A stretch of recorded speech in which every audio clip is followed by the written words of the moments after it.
도움이 되는 정보 트렌드 라디오입니다. 오늘은 백신 미접종자 분들의 불이익에 대해서 조사를 해봤는데요.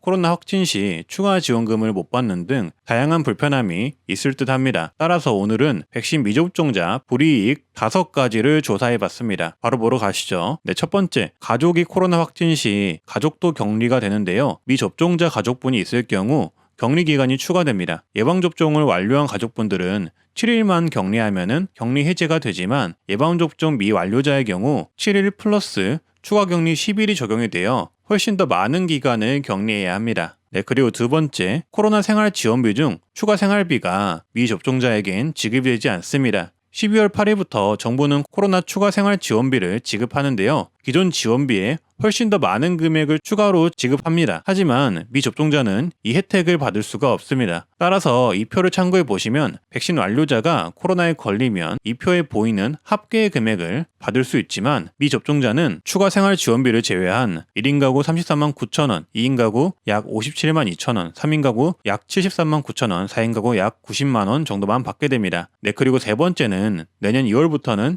이 백신 패스가 만 12세 이상부터 적용이 됩니다. 따라서 백신 패스가 없으면 학생들은 학원 등을 가지 못하는 미접종자가 받는 불이익을 똑같이 받게 됩니다. 하지만 이 내용은 아직 시행이 되지 않았기에 조금 더 지켜봐야 알 수 있을 듯 싶고요. 그리고 네 번째는 미접종자이거나 백신 패스가 없으시면 이용하지 못하는 곳들인데요. 먼저 유흥시설 콜라텍 무도장은 백신 접종 완료자나 완치자만 이용이 가능합니다. 즉 감성주점 등은 미접종자는 이용하지 못한다고 하고요. 노래방, 목욕탕, 헬스장, 경륜, 경마장, 카지노 또한 방역 패스가 있어야만 들어갈 수 있습니다. 따라서 접종 완료자, 48시간 이내 코로나 검사하신 분, 격리해제 증명서, 예외 확인서 등 이러한 서류들이 있어야만 들어갈 수가 있고 미접종자인데 이러한 서류들이 없으시다면 들어가지 못합니다. 식당, 카페는 미접종자는 혼밥만 가능합니다. 만약에 2인 이상 단체로 입장하는 경우에는 1인의 미접종자만 허용합니다. 현재 수도권은 단체는 6인까지